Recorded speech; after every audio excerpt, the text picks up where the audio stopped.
us who are operating from home, to congratulate you for daring abroad.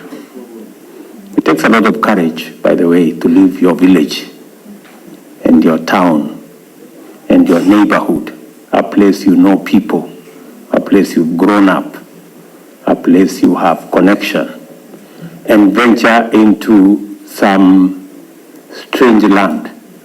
So I must congratulate you. You guys are daring. Congratulations, and my very best wishes as you do whatever it is that you're doing. Whether you're working here for one organization or another, working in some company, doing business, congratulations, and you are part of our heroes as Kenyans, the people who have gone out there and do what others would not dare, and project a very positive image of us as a people and as a country. To get the kind of remark that I got yesterday, and the president again repeated here today, when he said that Kenyans are hospitable, they are good people. That is very heartwarming. And so I want to tell you, asanteni sana. Thank you for flying our flag high and for being wonderful ambassadors of Kenya. Whatever it is that you do, in whatever field, I must say congratulations to all of you, and continue to do the good that you are doing. Because I made a commitment to the diaspora that we would elevate the status of our diaspora to a new level. We now have a State Department responsible directly to matters diaspora.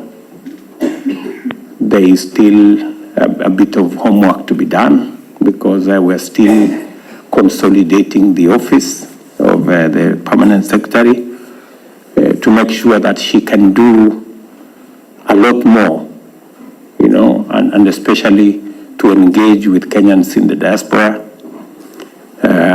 I'm very confident that once we settle things at home, she will be free to visit. I have detailed assignments for her on export of labor, increasing remittances, making sure that we provide consular services, making sure that we can have access to government services, especially using the digital platform and many other aspects of what she is supposed to do under the leadership of the minister. And I want to confirm to you that once everything is in place, you will see a very big difference in terms of access to government services and support as you do whatever it is that you are doing from any part of the globe. We have also concluded and signed mutual recognition of driving licenses of our two countries. So I think now from yesterday, having a Kenyan driving license is as good as having a Mozambican driving license.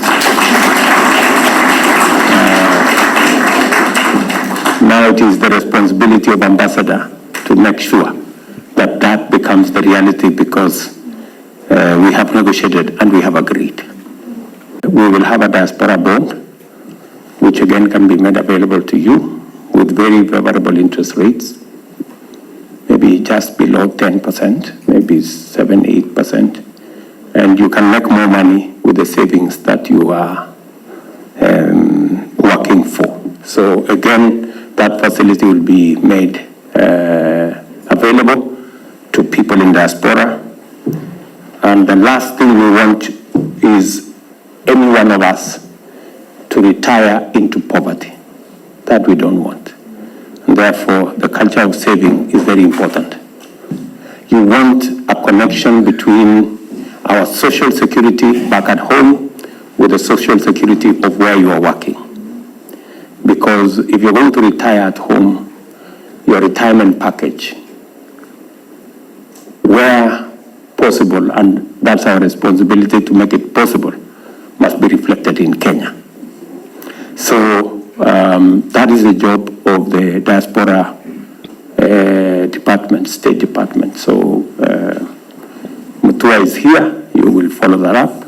Not just for people in Mozambique, but people everywhere else. I just need to let you know that we have resolved the issue that has been outstanding for almost 15 years. We've had a quarrel over contributions to NSSF. In Kenya, we were contributing 200 shillings every month to NSSF. How much? 200 shillings. Imagine, just imagine. And so, what was the retirement package for people? 50,000, 100,000. And so it wasn't money that made any sense to anybody. So we did what other countries are doing, including countries in our own region. In Uganda, for example, every worker contributes 10% of their salary to NSSF.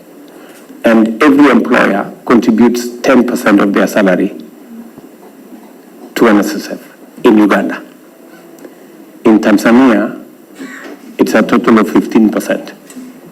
In Kenya, it was a total of 400 shillings. We have resolved, and now every employer is contributing 6%, and every employee is contributing 6%. We have collected 350 billion from 1967, before independence. We are going to double that amount. We are going to collect another 350 billion in 4 years.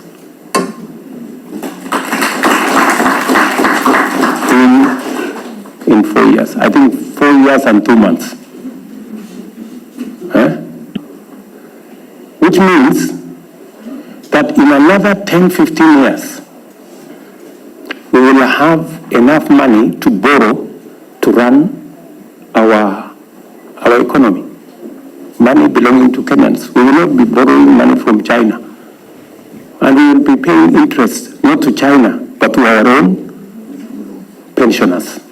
The survey that was done on old age poverty, out of, 92 countries that were done, Kenya is equal towards 80. Then we are among the countries that have old age poverty because we didn't promote the culture of saving. I did commit during the campaigns that we will try as much as possible to move government services to a digital platform where you can access those government services wherever you are, in Kenya or even outside Kenya. I'm very happy to tell you that we have now moved. We had about 320 government services online. Now we have reached 5,200. And by the end of this year, all government services will be online. So if you wanted, for example, to pay for your mother the electricity bill, you can pay from here. You can, and we have made it easier on eCitizen. Now it will be possible using eCitizen to pay for government services, whether birth certificates, whatever certificates, driving license. We want to leverage on technology to be able to deploy government services to as many Kenyans with greater efficiency and without the challenges of inefficiency caused by having to attend to a government office.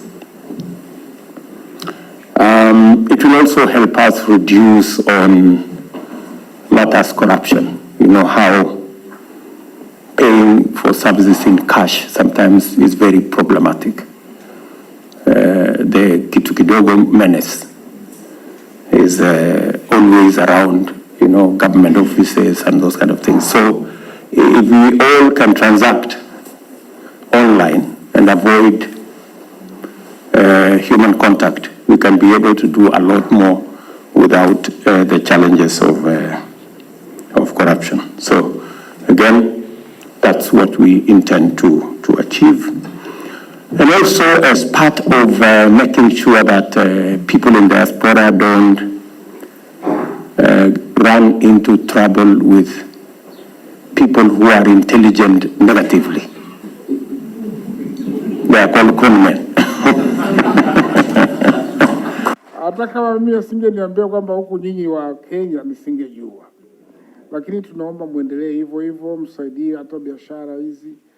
Biashara ndogo ndogo ndio zina employ watu wengi sana, sisi tunajua. Alafu mtakuwa medium, mtaendelea kidogo kidogo. Sisi tuko hapa nyuma, sasa tumeshompata balozi, anaishi hapa, anasaidia vitu vidogo vidogo vikitokea, anatatua. Na ni balozi anayewasiliana na sisi kila muda. Kwa hiyo ana shida hiyo, afanye appointment yeye. Kazi yake ni kutufahamisha tu kwamba kuna kile, kuna hiki. Kwa hiyo karibuni nyumbani. Msifikirie kwamba Ruto ndio rais wenu. Rais wenu ni mimi. Huyu nataka nimwachie leo ili ajue, akichagua vizuri na yeye tutampa ID. Lakini si jana ameshopata tayari. Jana amepata ID ya nchi, yeye ni municipal, anaweza kuvote. Mzee Komicha ameshompa jana kadi yake ya kuisha hapa, anaweza kuvoti. Asante ndugu rais, endelea kuzungumza na wananchi. Chochote wanachosema usifiche, unifahamishe. Okay, asante.